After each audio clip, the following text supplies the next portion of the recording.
tinry ko guys mag-research sa YouTube kasi wala naman ako nakita na nagtuturo nito, no. Marami nagpapakita sa kanila na finished product na or yung iba naman nag-offer nito, no. Pero guys, no, wala akong nakita na nagtuturo kung paano ba talaga ito gawin, no. So first time in the history of YouTube na magkakameron guys na magtuturo kung paano ba gawin ng reverse sticker.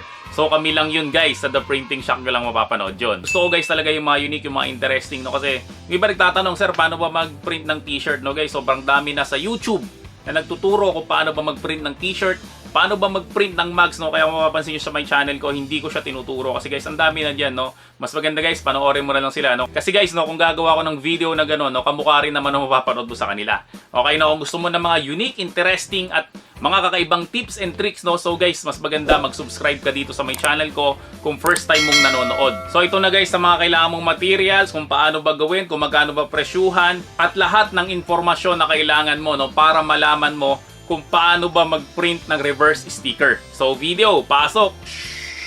Hello guys, no, syempre ang una natin gagawin is mag-open tayo ng Silhouette Studio. So susunod ko na gagawin guys, no, gagawa lang ako ng bilog. Yan, yung pinakamalaking bilog na kaya kong gawin. So ang pinakamalaking kaya nating gawing bilog guys is 7.4 by 7.4 inches. Yan, no, kasi guys, pag naka L121 ka, dito banda, hindi mo na pwede itong lagyan mga 1 inches dito. Okay, no, kasi nagdi-smudge dito yung banda, no. Pero na lang guys, kung gagamitan nyo siya ng dugtong system. Pero guys, kung L3210 ang gagamitin nyo or L5290, no, kahit sagad-sagad yan, walang problema. Pero guys, dito nga gagamitin natin na printer is L121 lang, no. So ganyan yung gagawin ko. Gagawa ko ng bilog na 7.4 by 7.4. Tapos guys, no, make sure na kapag kinlik mo siya guys, hindi siya lalagpas dito. Ayan, no, nakita niyo registration mark. So ito yung pinaka mark niya. Yan guys. So dapat ito hindi to lalagpas dito. Okay, mamaya guys, papaliwanag ko sa inyo kung bakit dapat hindi nalalagpas yan dito. So susunod natin na gagawin guys, no, syempre dadrag ko lang yung logo ko diyan. Dadrag ko lang siya dito guys. Yan. Tapos pagka-drag ko sa kanya guys, no, gagawin ko guys, i-click ko tong object then mirror. Tapos flip horizontally ko siya guys, yan ganyan. So kailangan mirror image siya. Okay? So wag niyo kakalimutan guys, no, dapat naka-mirror siya. Tapos susunod ko gagawin guys, i-click ko lang tong offset, then i-offset ko siya. So lalagyan ko siya ng offset sa may labas. Mga 0.1 na offset. Tapos ang susunod ko guys na gagawin, nag-click ko lang yung offset ko, then pipindutin ko lang sa may keyboard ko yung control, then i-click ko to. Yan. So meron na tayong black na offset sa labas, no. Again guys, no, bakit natin nilalagyan ng offset, no? Kasi guys, pag sumobra yung cut natin dito, at least hindi pa rin siya halata. Kasi nga may itim dito na may pasobra. Tapos susunod natin na gagawin guys, ito, iaakyat natin dito. So paano gawin yung guys, no? Click mo lang yung view, then registration marks, then advanced options, then ito yung bottom inset, iaakyat lang natin. Yan. Kasi guys, pag nandito yan, no, usually nagiging tabi yung cut natin, no. So mas maganda guys, compress yung mga registration marks natin. Yan, ganyan siya guys. Yan, pag kinlik natin to guys, no, dapat hindi siya tatama dito. Okay? Mamaya guys, explain ko sa inyo kung bakit. So kapag na-layout na natin siya guys, ang susunod natin na gagawin is ipiprint na natin siya sa aking printer. So isa-select ko lang guys yung aking printer, no, tapos preferences, tapos plain papers, papalitan ko siya ng premium glossy, tapos itong standard gagawin kong high. Okay, no, tapos ipiprint ko na siya ngayon sa aking printer.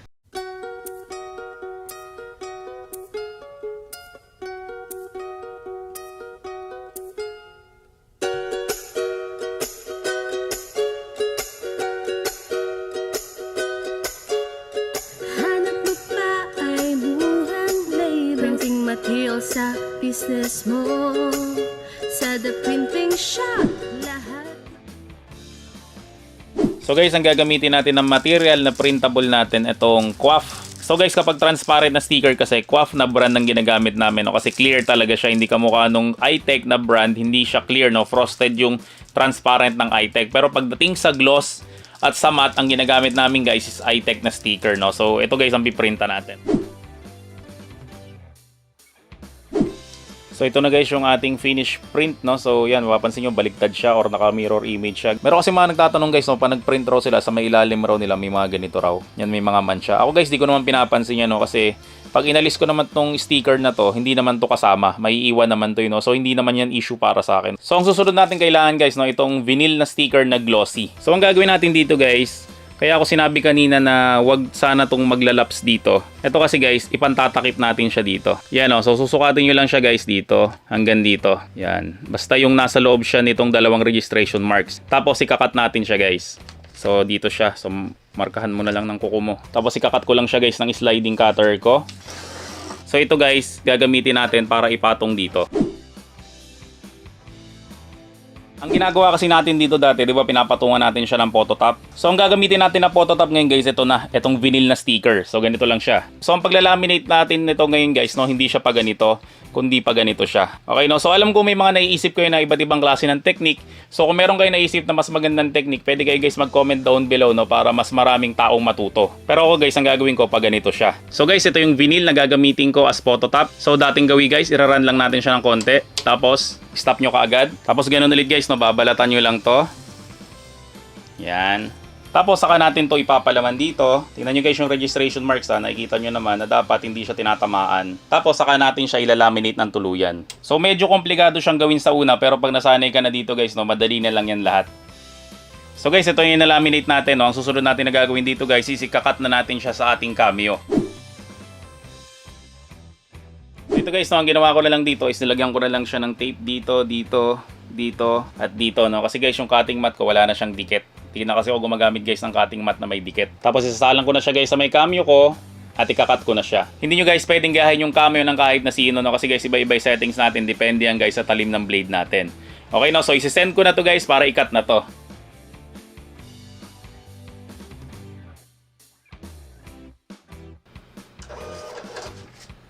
So guys, ito na yung finished product natin, no, na nakat na natin. So tuklapin natin guys, no, tingnan natin kung effective. Okay, ala una, alas dos, alas tres. Yan. So ngayon guys, try natin siya idikit sa aking salamin. I don't ever slow up, no I don't take shit. I got no love for the fakeness. If you wanna play tough and wanna hate this, I'll always show up.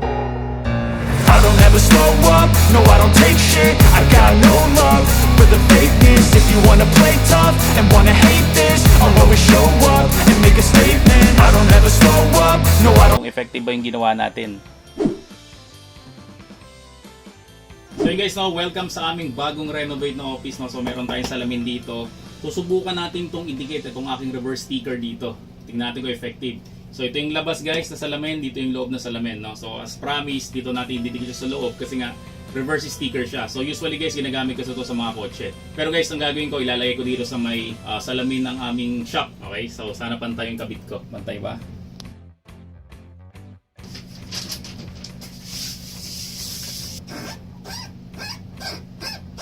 So guys, no, so nakabit na natin yung ating reverse sticker, no. So effective yung ginawa natin, no. So sigurado maraming matutuwa nito, no, kasi sobrang daming nag-request kung paano ba 'to gawin itong reverse sticker na 'to, no. Guys, ang laki ng kikitain niyo talaga dito.